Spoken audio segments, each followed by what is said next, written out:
Hello and welcome to an Infinity the Game battle report. Today we're playing the Merovingienne Rapid Response Force against the shock army of Acontecimento, and the scenario is supplies. So MRRF are a faction that I have had a turbulent but enjoyable relationship with over the course of this channel, which is to say that I have received my worst flogging ever from MRRF, and I've never really had a chance to actually play them. So tonight we are remedying that. As with, frankly, a surprisingly large number of sectorals, since the release of reinforcements, and with just a few subtle tweaks to profiles here and there, Merovingia has been kind of modernized, perhaps not as much as a faction like, say, Tunguska has, but they've been modernized enough to be, frankly, when we reevaluated them in the 2024 tier list, really kind of playable. They are still a faction that lacks certain capabilities, they don't really have any smoke, for example, and they are kind of single wound as far as the eye can see, with some exceptions. But there is a lot more in terms of how they play cohesively, and you can build a list with a clear goal and like obvious strengths that it leverages in mind now. Particularly since the Sixth Sense change in N4, the Merovingian playstyle really has been struggling to find itself because it's not just what it was in N3, which was take 4 chasseurs and profit because they are the most annoying models to unpick in the entire game. In N4, chasseurs are just a serviceable skirmisher, totally fine, quite adequately costed, but not setting the world on fire, and that left, particularly in early N4, Merovingia trying to just kind of figure out what it was meant to be doing with this sea of very slightly too expensive, not that effective single wound infantry. They had Margot and Duroc, who were very, very scary, and a few other pieces.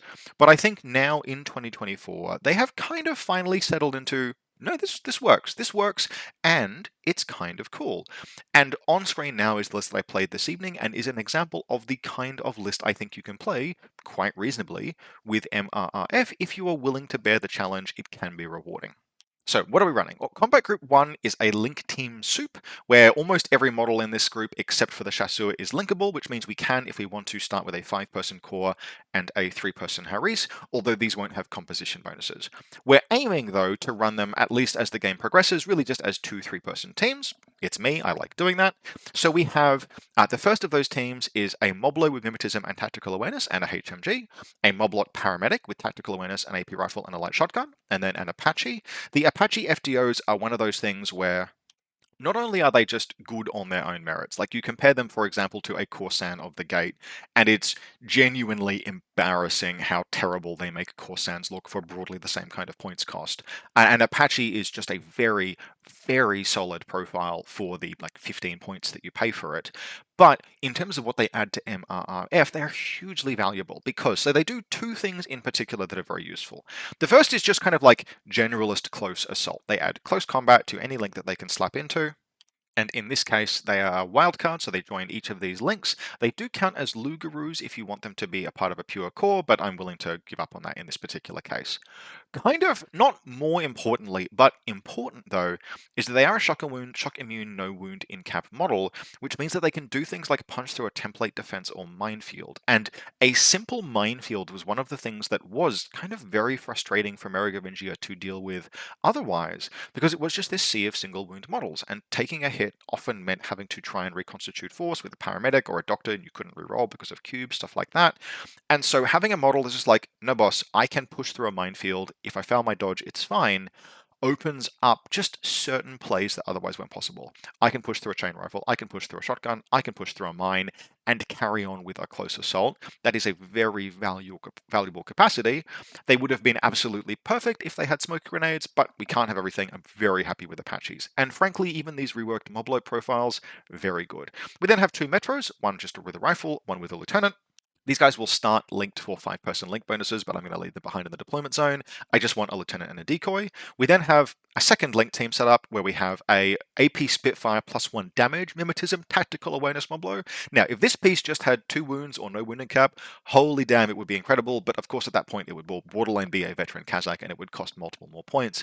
Nevertheless, if you're willing to wear the fragility, the output and utility of these mobloads now is very solid. We then have another Apache, another Moblo paramedic tactical awareness, which means this combat group has 4, count them, 4 TAC aware orders, which is something that you certainly couldn't do before in MRRF. We then have the first of 3 chasseurs. This one is a mine layer because we've got plenty of specialists in this combat group otherwise. We then jump into a 6-person second combat group, and this is, among other things, taking a leaf out of one of my longtime opponent Rudy's books, where it is just faking out the possibility of Margot and Duroc. And so to do that, what we do is firstly, we just leave an SWC free, and secondly, we have Bruant and a forward observer who'll be deploying to look like a mine layer. Now, a savvy opponent will probably note that there, technically speaking, couldn't be Margot and Duroc in that case because the SWC, if it's a mine layer, only leaves 1.5, etc. But I just wanted to see how it felt to play that kind of having a para commando basically in reserve. I think on reflection, playing through this again, look, it's not super worthwhile running that shell game the way that I like to play. I would probably just have taken another Chasseur mine layer, but it was kind of cool, and para commandos are kind of cool. Regardless, we've got one Chasseur mine layer, Bruant, AP Spitfire, Chain Colt decharges, and a Chasseur forward observer. Metro camouflage infiltration. Now look, these guys are realistically just cut price, or sorry, more expensive Delamy Panzerfausts, but they are regular, and you are paying, look, you are paying a tremendous premium for a slightly worse weapon loadout and more points, lower ballistic skill, but being regular is being regular, and frankly, a Delamy is one of the best irregulars in the game. Not being as good as that model and still being regular is not bad. I chucked this guy in there, look, just because I had points, and this kind of model, right, it's just the humble dude with Panzerfaust under camouflage marker occasionally overperforms. This is what we call a spoiler. We then have one more retro with a rifle, and then the Para Commando. This is the piece that I have this WC. I would seriously consider cutting this for a Chasseur mine layer because just a ton of mines and that midfield ablation. One of the things this list really wants to do is stop your opponent from getting into the cookie jar, because the Apaches can kind of hold a defense if they have to, but otherwise there are still a lot of single wound troops, and some of them are expensive single wound troops, in your DZ.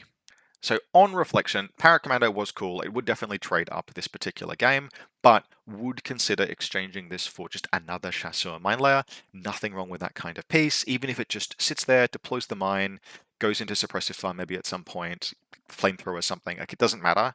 Having that extra regular order and having that extra stuff in the midfield to stop your opponent getting into the cookie jar could well be slightly more worthwhile, and this list has plenty of specialists. The mobloats are both, they've got paramedics, tactical awareness in each of the 2 mobloat links, and Variant is a specialist, and you still have the Chasseur forward observer, which is entirely worth doing. Frankly, you could make that thing a mine layer as well, and you would still probably have enough specialists in this list. So yeah, quite like this.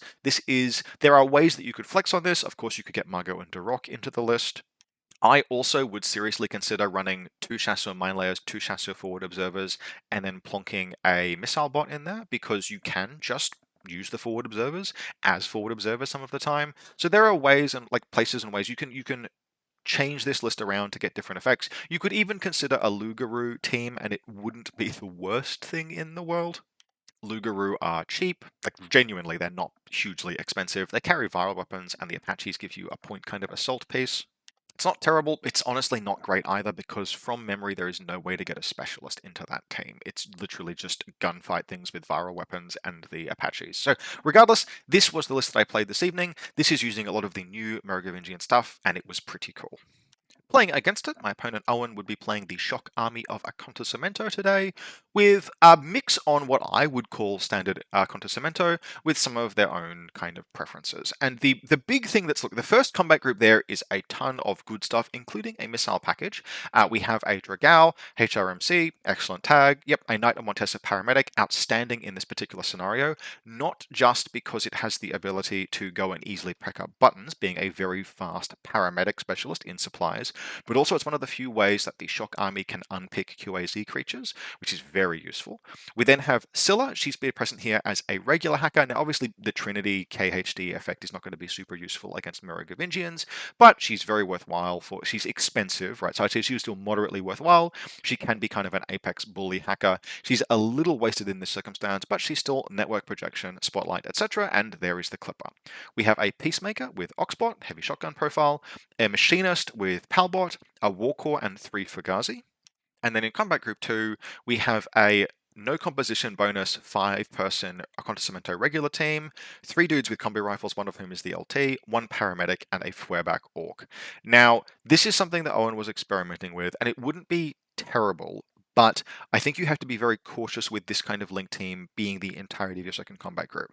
I do personally find the idea of the support team as its own group, it's an appealing like flex. It's an appealing. It's a really interesting novelty play, and certain factions can make it work, but you have to really commit to that team being able to consistently spend all of their orders.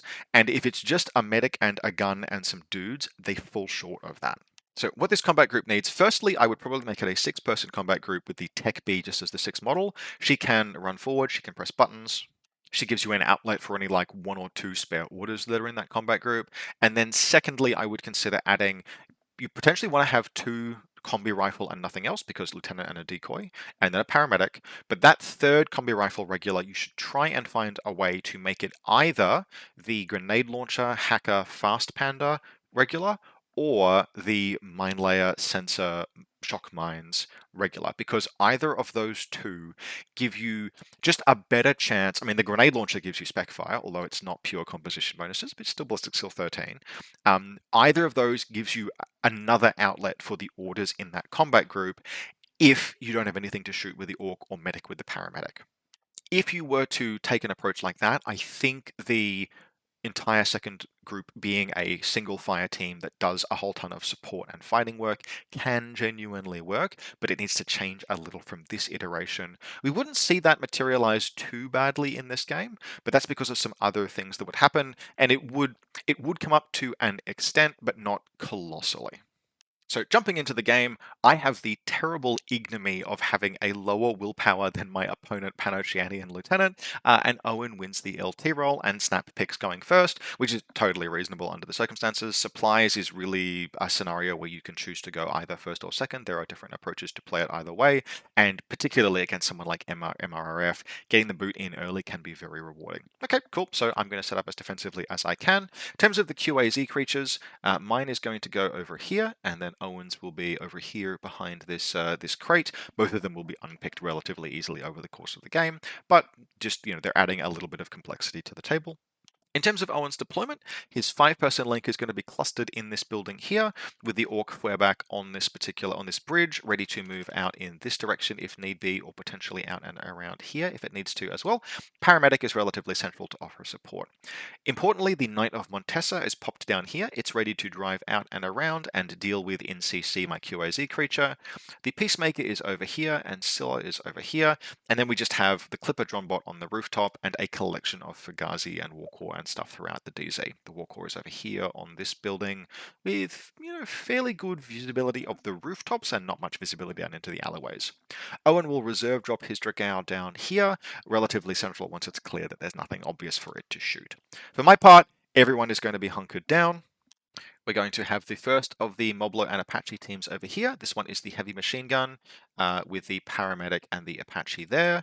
And then over here, we've got them initially linked as a 5-person team. So the Apache is the link leader with the 2 metros here and here in zone of control. And then the Moblote, Spitfire, AP Spitfire, and paramedic over here. They will quickly leave those 2 behind. And then we just have a selection of camouflage markers. So the first mine layer chasseur is over here. The mine is watching out the side of the building, and the chasseur itself is prone behind a car inside this garage. I'm going to reserve drop one of the other chasseur mine layer over here. The chasseur is here, and the mine is literally just on the objective. And then this is Bruant and the forward observer chasseur pretending to be another chasseur mine layer. And then over here we have the metro. The metro is positioned basically so that if this Knight of Montesa comes out and around the corner, I can take a shot. I've identified that the knight is going to be one of the scariest things I have to deal with. It's heavy infantry, it's solidly durable, it has mimetism, it's hard to gunfight, it can push through and attack, like it could punch through a chasseur mine or a chasseur flamethrower. Like it fears the flamethrower a little bit, really only a little bit. It fears the failure state rather than necessarily just taking damage 13 hits. And there is every risk that this thing can just yeet up this flank and start annihilating things, and I really don't want it to do that. And so just as a potential layer of insurance, we have this metro here with the Panzerfaust. What I'm hoping is that Owen is going to have to move around and unpick that. Maybe he tries to discover shoot it, something like that. And If that's actually easier said than done because he doesn't have pure composition bonuses to add to his whip, so he doesn't have high willpower, I want to just drag the turn out, right? I am hoping that the Metro will overperform just by being an order sponge rather than actually doing anything. However, it's going to turn out that the dice have different plans in mind. So the first order Owen takes is to move the biker out. It's not impetuous, but it breaks cover, and Owen basically dares me to take the shot. He has mimetism. I'm only hitting on 10s. He knows what it is, obviously, because it has mimetism 0. Um, I'm only hitting on 10s. He's dodging on like 13s. So he just dares me to take the shot because if I do so, that will reveal me. It'll make it easier for him to unpick. And I do. I reveal. I take the shot. I roll something like a 7. He rolls a 1. So I hit him with a Panzerfaust, and the Knight of Montesa goes unconscious. That's okay. Not great, but okay. It's part of the plan. We have this support fire team in position, so they move out and around. The medic gets in range and fires 2 darts into the downed Montesa, which brings it back up. And then the next order, the Orc comes around to see the Metro. Metro chooses to fire his second Panzerfaust. Metro rolls a 9. Orc rolls like a 1, a 3, and a 17, which means the Orc gets hit by a Panzerfaust, and it goes down as well. Fails both of its saves, which is unlucky, it being on cover. And when the regular paramedic tries to revive it, it dies. Which means that, in a single turn, despite the fact that Montesa has stood up, in terms of overall casualties inflicted, that Metro did like 70 points of damage, which is really, really good. The biker, however, has been recovered by the paramedic, so it will sort of push up and around here. It will successfully dodge this mine, which then detonates, obviously, and it will push into the Metro and actually take a face-to-face roll. I'm going to fire the rifle. He is going to shoot. He's going to fire hit mode at close range. He will put the Metro unconscious, and then push around further into base contact with the Metro and do suspected infiltration, succeeding the whip roll.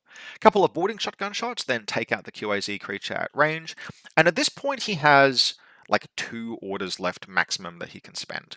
And what he elects to do is sort of push back into this building, dare the chasseur to reveal. When I don't, he'll just carry on over and hide behind a car.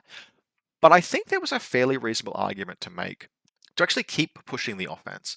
If he'd come around here, he would have taken long-range shots from the AP rifle, plus potentially shots from this regular rifle, but like none of this is fantastic shooting, and particularly if he just come up to this corner here, killed this Metro, and then stopped. This one is the LT, but even so, that would potentially then have just made a problem that I have to solve, and doing so maybe means breaking link teams, etc., particularly with the model already wounded and not likely to be that safe pulling back into this garage.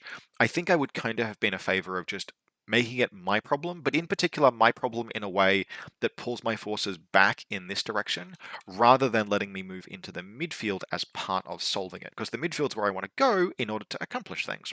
The only other thing that happens is that the Dragaul moves up and around to here, which is also going to end up being a mistake. Now, I don't super want to fight the Dragaul with something like this HMG, so the Dragaul does pin the HMG in place, but it's also going to put it in a semi-vulnerable position.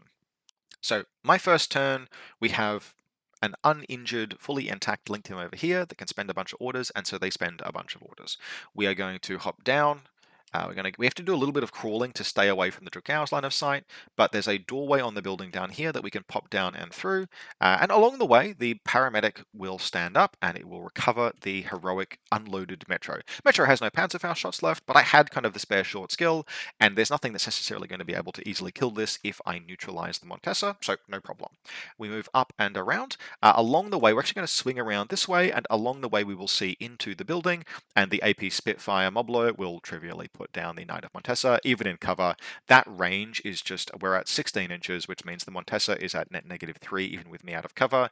I'm at net -3 as well, but I have 5 shots, so it puts the Montesa down relatively comfortably, and then we continue up and around this way.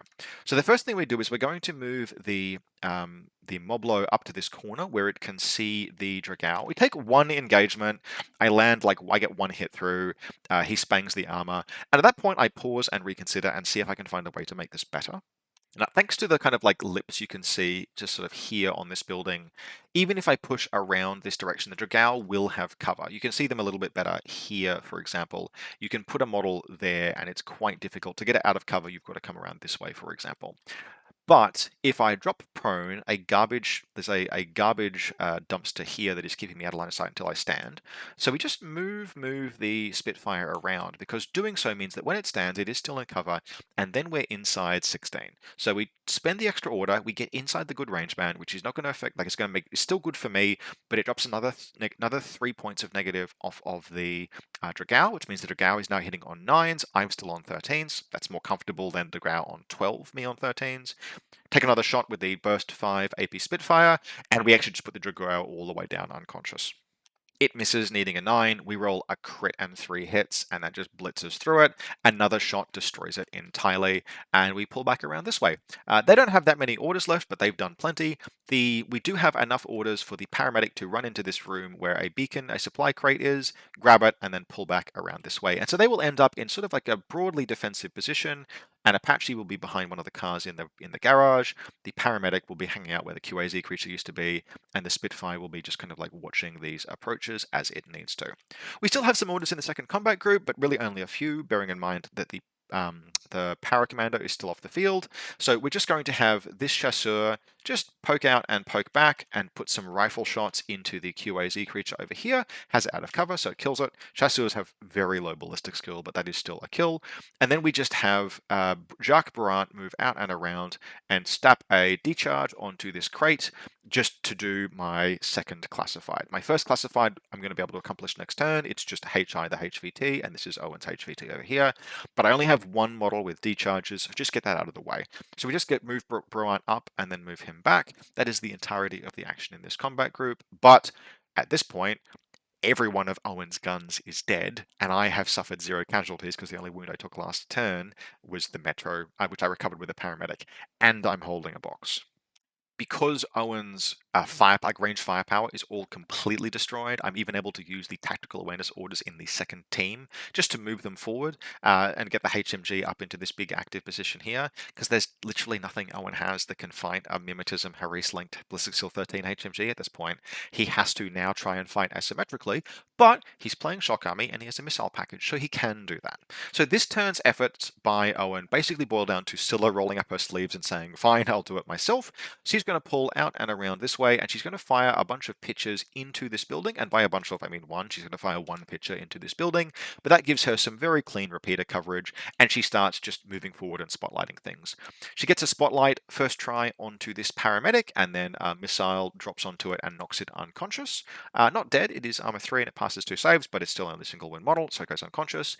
And then she'll try a couple more spotlights, but she'll just whiff them. Now she's only whip 13, so you never want to be in a situation where you're using her just for spotlights. You really want to be using that trinity, like she wants to be aggressively killing enemy hackers, but this is something she can do in her regular hacker configuration, and although it isn't in this photo, this paramedic is meant to be holding a box, so she kills the one model I have that's holding an objective.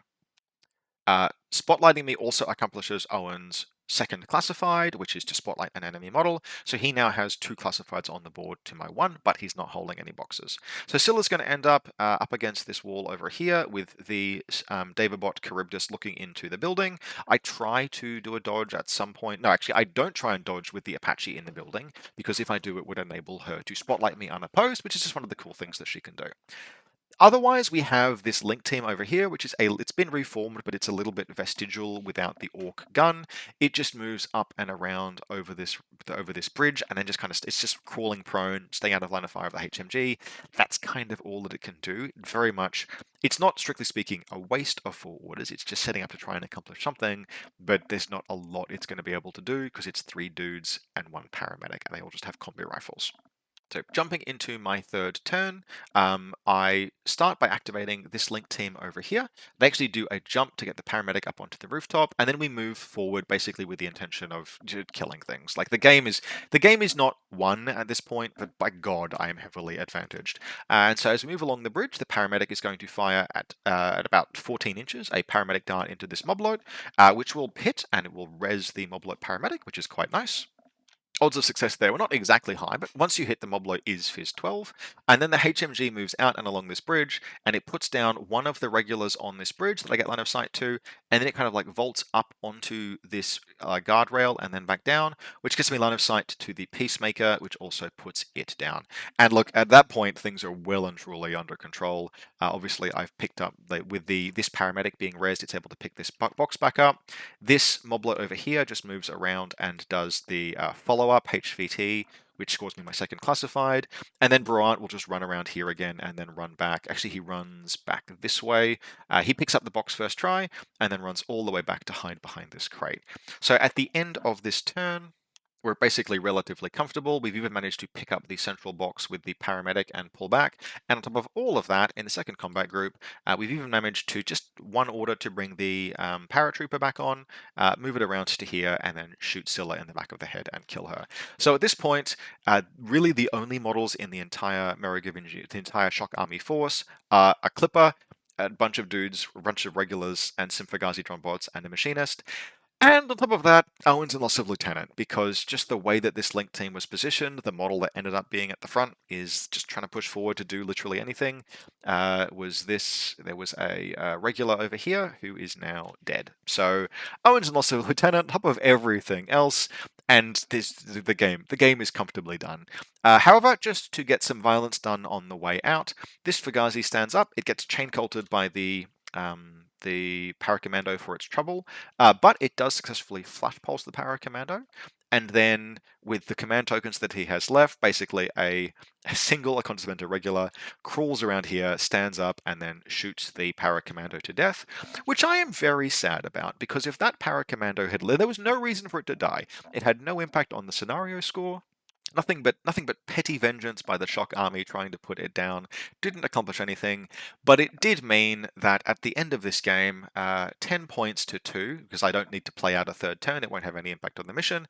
10 points to 2 to the Merovingian favour, and if I hadn't lost that Paracommando, I would also have all 300 points of my army still alive, having suffered 0 casualties. As it is, the Paracommando went down, which means I only have 280 points left to look, not a lot of Shock Army. And that's the game. Now, was this a little bit one-sided? Yes, this was shockingly one-sided. Owen and I we played through this entire game in about an hour, and then spent the rest of the evening talking about the history of the lead up to World War I and the industrialization of European logistics, in particular trains, because trains are cool. Because we had that spare time left in the evening. And look, not to beat about the bush, a lot of how this game went happened off the back of that single engagement early, or single 2 engagements early in the game, where this one little metro with the Panzerfaust just massively overperformed. And that is a thing that this kind of model will do sometimes. It's just a dude with the Panzerfaust. Often it's going to go down hard to whatever big gun your opponent has. But one of the risks of things like Orc Feuerbachs is that they gain hitting power, but they're only burst 3. And so this Orc was rolling 3 dice on 15s, and that will occasionally let you down. And you don't want to be let down against things like a Panzerfaust. Now, the benefits of the Orc Feuerbach obviously are that it's a much stronger ARO piece, and it can engage heavy armor, and it's not particularly more expensive than a HMG Orc, etc. It's a very valid choice, but it's one of those things where, when the meta adapted to be able to handle things like tags, your little random pleb dudes just gained that little bit of extra potential to just sometimes overperformed. And so off the back of this 12-point dude with the Panzerfaust, who fired both shots and took down a heavy infantry all the way to unconscious each time, that little ripper just absolutely pulled me through the game. So major props to that Metro, and of course big thanks as always to my opponent Owen, who is just a wonderful person to catch up with and hang out. We play Infinity, etc. often, and it's always a great time. Owen, thank you very much. As always, if you enjoyed this and would like to support the channel, you can do so via the Buy Me a Coffee link in the video description below, or by becoming a channel member. Big thanks to everyone who has so far. I do battle reports, theory and analysis, faction breakdowns, and all sorts of other topics, and I hope to be back with more of those soon. As always, I hope you enjoyed this, and I will see you next time.